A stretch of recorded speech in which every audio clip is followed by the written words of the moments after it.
Saya Naomi Romaulita Pasaribu, NIM 18057420105. Di sini saya akan membahas tentang pembelajaran hak asasi manusia. Hak asasi manusia adalah hak-hak yang dimiliki manusia semata-mata karena ia manusia. Umat manusia memilikinya bukan karena diberikan kepadanya oleh masyarakat atau berdasarkan hukum positif, melainkan semata-mata berdasarkan martabatnya sebagai manusia.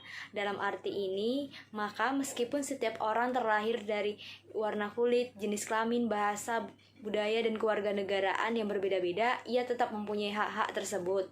Inilah sifat universal dari hak-hak tersebut. Selain bersifat universal, hak-hak itu juga tidak dapat dicabut. Artinya, seburuk apapun perlakuan yang telah dialami seseorang atau betapapun bengsinya perlakuan seseorang, ia tidak akan berhenti menjadi manusia dan akan tetap memiliki hak-hak tersebut. Definisi HAM menurut pasal 1 angka 1 Undang-Undang Nomor 39 Tahun 1999 tentang HAM adalah seperangkat hak yang melekat pada hakikat keberadaan manusia sebagai makhluk Tuhan dan merupakan anugerah yang wajib dihormati, dijunjung tinggi, dilindungi negara, hukum, pemerintah, dan tiap orang demi kehormatan, harkat, dan martabat manusia. Dengan demikian, HAM merupakan hak yang melekat pada diri setiap manusia sejak awal dilahirkan, yang berlaku seumur hidup dan tidak dapat diganggu-gugat oleh siapapun. Sebagai warga negara yang baik, kita mesti menjunjung tinggi nilai hak asasi manusia tanpa membeda-bedakan status, golongan, keturunan, jabatan, dan lain-lain. Selanjutnya, perkembangan pemikiran hak asasi manusia. Karel Vazak, seorang ahli hukum dari Prancis, menggunakan istilah generasi untuk menunjukkan pada substansi dan ruang lingkup hak-hak yang diprioritaskan dalam kurun waktu tertentu, yang berdasarkan slogan revolusi Prancis yang terkenal, yaitu kebebasan, persamaan, dan persaudaraan. Pertama, generasi hak asasi manusia, yaitu kebebasan atau hak-hak generasi pertama yang dirujuk untuk mewakili hak-hak sipil dan politik, yaitu hak-hak asasi manusia yang klasik. Hak-hak ini muncul dari kekuasaan absolutisme negara dan kekuatan sosial lainnya. Karena itulah hak-hak generasi pertama dikatakan sebagai hak-hak klasik.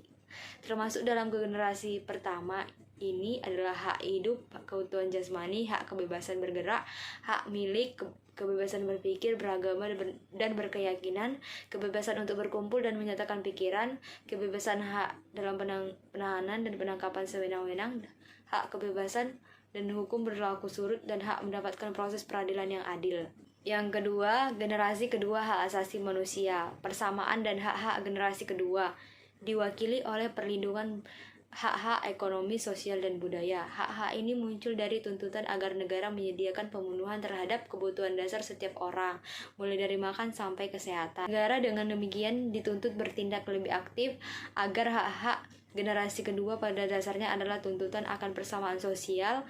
Hak-hak ini sering pula dikatakan sebagai hak-hak positif. Yang dimaksud dengan positif di sini sangat membutuhkan peran aktif negara. Keterlibatan negara di sini harus menunjukkan tanda positif, tidak boleh menunjukkan tanda negatif. Jadi, untuk memenuhi hak-hak yang dikelompokkan ke dalam generasi kedua ini, negara diwajibkan untuk menyusun dan menjalankan program-program bagi pemenuhan hak-hak tersebut. Yang ketiga, generasi ketiga hak asasi manusia, persaudaraan atau hak-hak generasi ketiga diwakili oleh tuntutan atas hak solidaritas atau hak bersama. Hak-hak ini muncul karena tuntutan gigih dari negara-negara berkembang atau dunia ketiga atas tatanan internasional yang adil. Hak-hak ini muncul dari tuntutan gigih negara yang berkembang atau dunia ketiga atas tatanan internasional yang adil. Melalui tuntutan atas solidaritas, negara-negara berkembang menginginkan suatu tatanan ekonomi internasional yang kondusif bisa terjamin.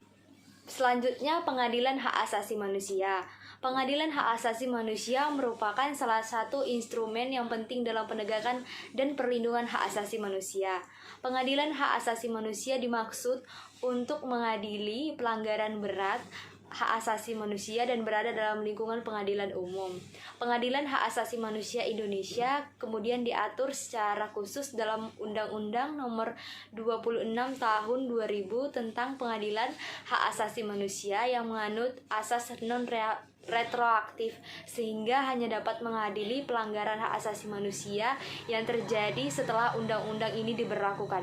Sebesarnya tuntutan dari berbagai pihak, termasuk dunia internasional, untuk mengadili pelanggaran hak asasi manusia yang terjadi sebelum tahun 2000, dan asas non-reaktif yang dianut oleh Undang-Undang Nomor 26 Tahun 2000 melatar belakangi dibentuknya pengadilan ad hoc hak asasi manusia yang dibentuk melalui Kepres, yaitu keputusan Presiden. Pengadilan yang berjalan pada tahun 2002 mempunyai yurisdiksi terhadap pelanggaran hak asasi manusia di Timur Timur pada tahun 1999 dan Tanjung Priok pada tahun 1984. Pengadilan ad hoc ini bertempat di Pengadilan Negeri Jakarta Pusat, sedangkan Pengadilan Hak Asasi Manusia yang dibentuk oleh Undang-Undang Nomor 26 Tahun 2000 bertempat di 4 kota besar Indonesia, diantaranya Medan, Jakarta, Surabaya, dan Makassar. Komisi Nasional Hak Asasi Manusia. Lembaga Nasional Hak Asasi Manusia merupakan sebuah lembaga yang menangani persoalan-persoalan hak asasi manusia, terutama dalam rangka memajukan dan melindungi hak asasi manusia. Secara internasional, institusi ini dimaksud dalam rekan kerja Komisi HAM PBB di tingkat nasional. Maka sebagaimana Komisi HAM PBB, Lembaga Nasional Hak Asasi Manusia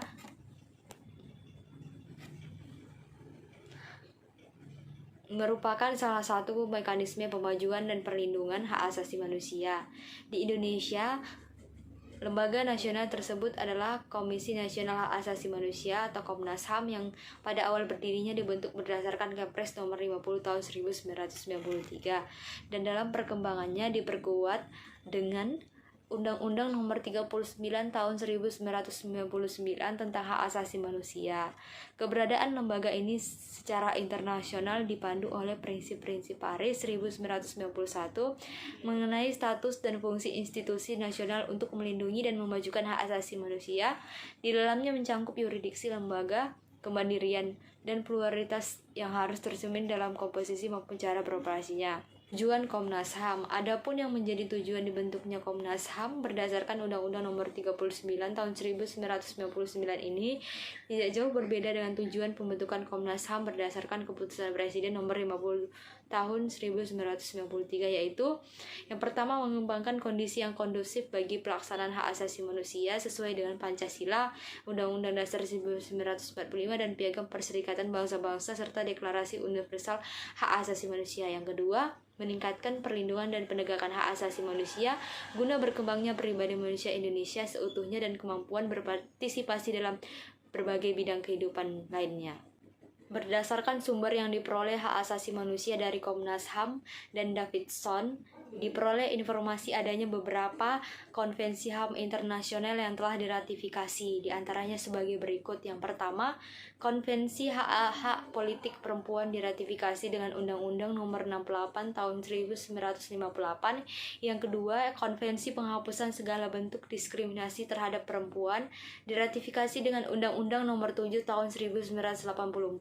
Yang ketiga, Konvensi tentang Hak-Hak Anak diratifikasi dengan Keputusan Presiden Nomor 36 Tahun 1990.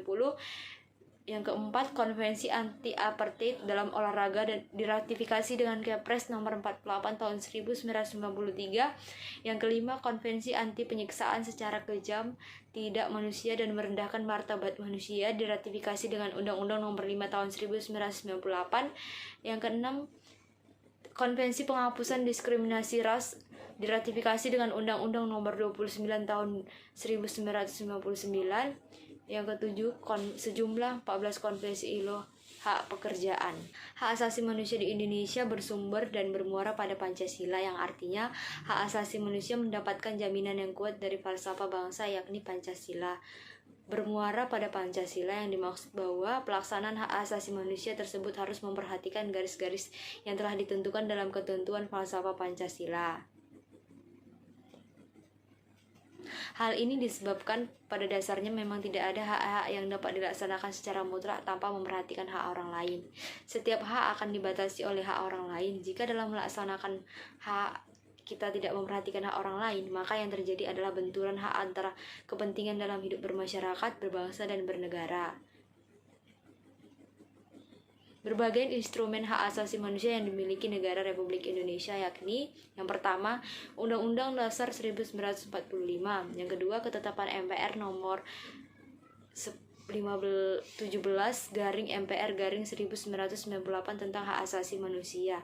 Yang ketiga, Undang-Undang Nomor 39 Tahun 1999 tentang hak asasi manusia. Di Indonesia secara garis besar dapat disimpulkan hak-hak asasi manusia dapat dibedakan menjadi sebagai berikut. Yang pertama, hak asasi pribadi atau personal right yang meliputi kebebasan menyatakan pendapat, kebebasan memeluk agama, dan kebebasan bergerak. Yang kedua, hak-hak asasi ekonomi atau property right yang meliputi hak-hak untuk memiliki sesuatu, hak untuk membeli dan menjual serta memanfaatkannya. Yang ketiga, hak-hak asasi politik atau political right, yaitu hak untuk ikut serta dalam pemerintahan, hak pilih dan memilih, dan hak untuk mendirikan partai politik. Yang keempat, hak asasi untuk mendapatkan perlakuan yang sama dalam hukum dan pemerintahan. Yang kelima, hak-hak asasi sosial dan kebudayaan atau social and cultural right, misalnya hak untuk memilih pendidikan dan hak untuk mengembangkan kebudayaan. Dan yang terakhir, keenam, hak asasi untuk hak asasi untuk mendapatkan perlakuan tata cara peradilan dan perlindungan, misalnya peraturan dalam penahanan, penangkapan, penggeledahan, dan peradilan. HAM dalam instrumen nasional dan internasional. Yang pertama, instrumen nasional. Sejak memasuki era reformasi, Indonesia telah melakukan upaya pemajuan HAM, termaksud menciptakan hukum positif yang aplikatif. Dilihat dari segi hukum, tekad bangsa Indonesia tercermin dalam berbagai ketentuan yang tertuang dalam pembukaan Undang-Undang Dasar 1945. Isi Undang-Undang Dasar yang telah diamandemen, Undang-Undang Nomor 39 Tahun 1999 tentang HAM, Undang-Undang Nomor 26 Tahun 2000 tentang Pengadilan HAM, dan ratifikasi yang telah dilakukan terhadap sejumlah instrumen HAM internasional. Semua ketentuan hukum positif yang mengatur tentang HAM di Indonesia itu disebut instrumen HAM nasional. Yang kedua, instrumen internasional. Menurut Davidson, sebagaimana dikutip dalam bukunya Pendidikan Kebangsaan, Demokrasi, dan Hak Asasi Manusia, yang dimaksud dengan instrumen HAM internasional adalah Deklarasi Universal HAM serta dua perjanjian internasional, yakni Kovenant Internasional tentang Hak Sipil dan Politik beserta protokolnya, dan Kovenant Internasional tentang hak-hak ekonomi, sosial, dan budaya. Deklarasi Universal Hak Asasi Manusia dibentuk oleh Majelis Umum PBB tahun 1948 merupakan skema yang paling jelas mengenai pandangan komunitas internasional sebagai hak-hak dasar manusia yang sesungguhnya yang dimiliki semua manusia di muka bumi ini karena mereka adalah manusia. Deklarasi adalah suatu pernyataan prinsip atas dasar dorongan moral namun kurang memiliki dorongan hukum. Dalam pengertian luas, hak asasi manusia berbicara mengenai hubungan antara negara dan masyarakatnya dan menyatakan bahwa masyarakat dapat menuntut pemerintahan mereka. Dua perjanjian ini dirancang untuk menjadikan prinsip-prinsip pada Deklarasi Universal sebagai kewajiban hukum bagi negara-negara yang turut mengesahkan deklarasi tersebut. Demikianlah yang dapat saya sampaikan. Apabila ada kesalahan, mohon dimaafkan. Sekian dan terima kasih.